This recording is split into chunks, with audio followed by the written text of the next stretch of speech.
morning, everyone. Thank you for attending to this meeting. Firstly, I would like to introduce myself. My name is Belinda Lee, and I am the manager of this company.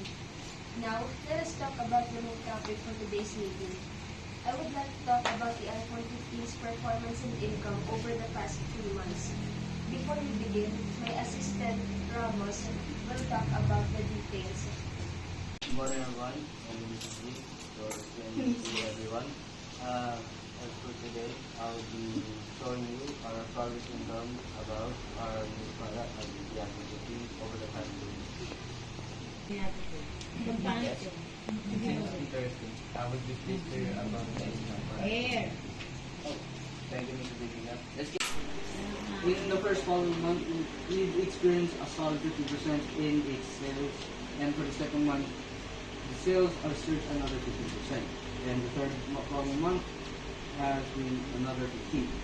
And for its total growth, we have gained over 45% of our sales. Yes. As a distribution partner, we've seen rising demand. What's the plan to handle this growth? Great question, Mr. Chavez. We're closely monitoring both demand and supply levels. We've already increased the production capacity to ensure that we meet the growing demand, especially during peak sales periods. Yes. For the supplier, side we ramped the production of iPhone 15. However, are you expecting to change the marketing strategy that might lead to higher demand in the coming month?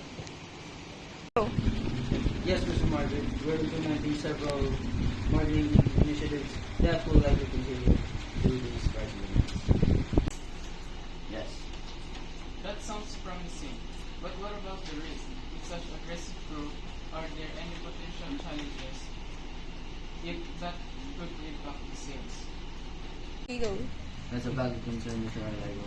There are a few risks that we have seen, but we are keeping a close eye on them. Are there any more questions? None? Are there any more questions? None. If there is none, this is the end of our meeting. Again, thank you for attending.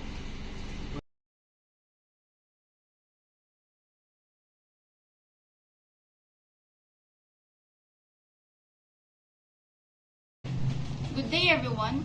This is Group 2. And this is our presentation. About formal communicative styles. Thank you for watching our presentation about formal communicative style.